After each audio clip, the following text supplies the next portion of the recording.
Hi, my name is Nicole and I've had an abortion. Hi, I'm Shay, and I've had an abortion. Tonight we're going to talk about House Bill 2354, the Reproductive Health and Access Bill. And I just want to highlight a few things that bill covers. It prevents government from interfering with any woman's ability to decide about birth control or coming to terms with the pregnancy or terminating the pregnancy.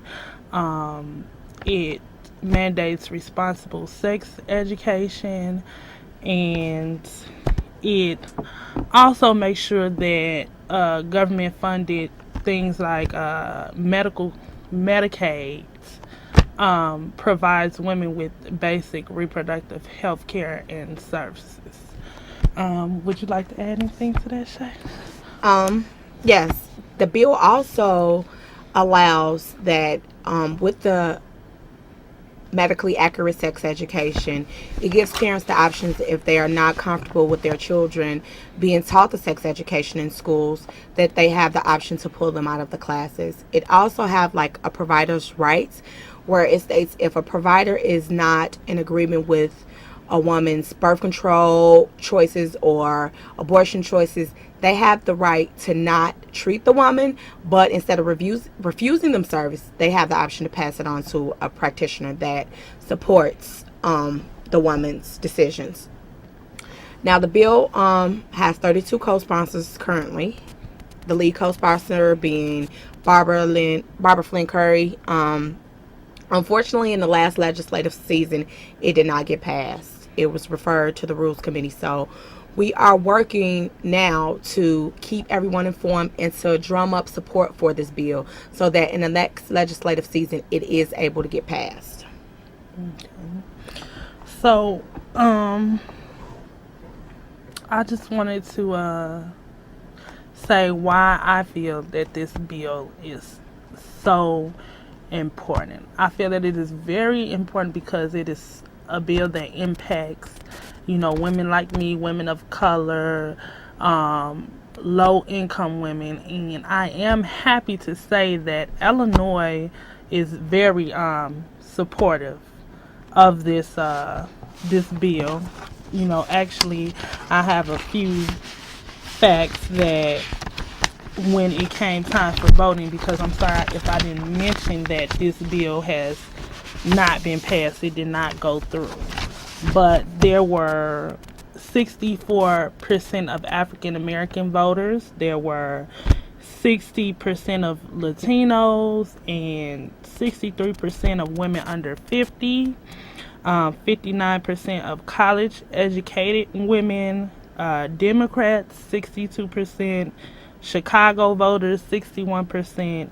And Cook County voters, 56%, and then the pro-choice voters, 68%. So we had very high rates of people in Illinois that really would have liked this bill to be passed, but we just have to, just push it a little bit more.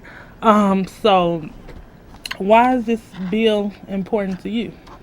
I think it's just very important for a woman to have the right to choose. Not just in a pregnant situation, but she should have the right to choose and the access to be able to access birth control. If she's a young woman in college, doesn't have any medical insurance, very low income, I think she should be able to access birth control if she chooses not to bear children. Also, I think children should be taught medically accurate sex education in schools because they are going to become adults, and we all know if you get good sex education, it will prevent unwanted pregnancies, which in turn will decrease abortions. And it also will educate women and boys and young men about birth control, because every form of birth control is not for everyone.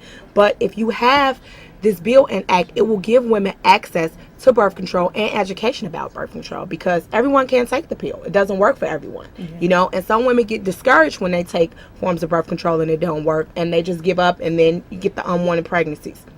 But if they are I think, educated properly in the schools, and they learn about all forms of sex education, including contraception, it will help prevent unwanted pregnancies. Well, I heard you say that comprehensive sex ed would be for, girls and boys, and that just boys. That just leads me on to my next question, and I want to ask you, how does this bill affect boys and men? Why is it important for them to be on board with this bill also?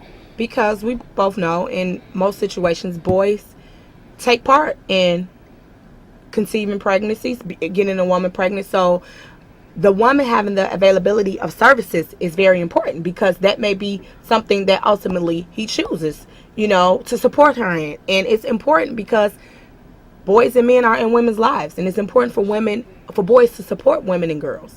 Also, you have the part with the practitioners. Those are sometimes males that are going to, maybe for religious reasons, may not support abortion or birth control. So they are the ones who are going to be affected by the provider rights. Also, boys and men are in schools, so they should also be educated accurately as well. So even though a lot of this directly affects women, men need to support women. What about the men that do support women? What about the doctors that are men? What about the boys in the schools? So even though this highlights women, it also involves men highly, because men are involved in women's lives.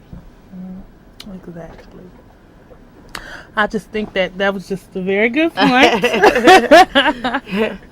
Because we often have men ask us, what is our part in this? Why should this be important to us? And there you go. And ultimately, women do have the choice. It is their choice because it is their bodies. Mm-hmm. But again, we encourage men to support women. We really, really encourage men. Go ahead.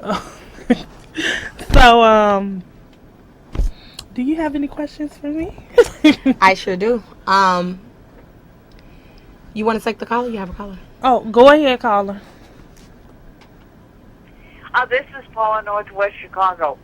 I am very, very, very spiritual Christian. My ethics tell me I will not kill a baby in my uterus. Thank you, caller, for calling us. So what I was saying was would this bill allow Medicaid to pay for abortions? Because now Medicaid doesn't cover abortions. No, it would not allow Medicaid to pay for abortions.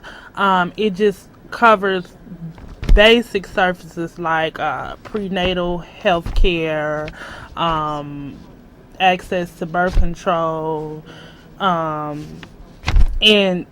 just access to places and services that provide abortion, but it will not pay for it. That would be the Hyde Amendment that needs to be overturned to make that possible. As you can see, she's wearing the shirt. So that's just a whole nother fight, but it will not cover that. Okay. I just wanted to get clarity, because I know in the bill it says it gives women a continuum of choices, and that's just basically saying it gives them access to reproductive health services, right. Not it give them access to choose abortion, the right to choose abortion if that's what they want to do, but it does not have anything to do with funding. Right. Okay. What is the biggest obstacle you think for getting this bill passed?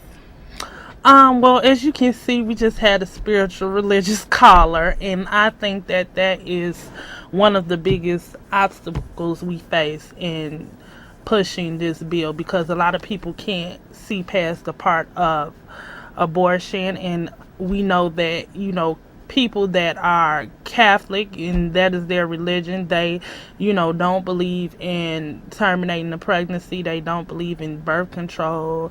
They don't believe in responsible sex education. And this issue is really not an issue of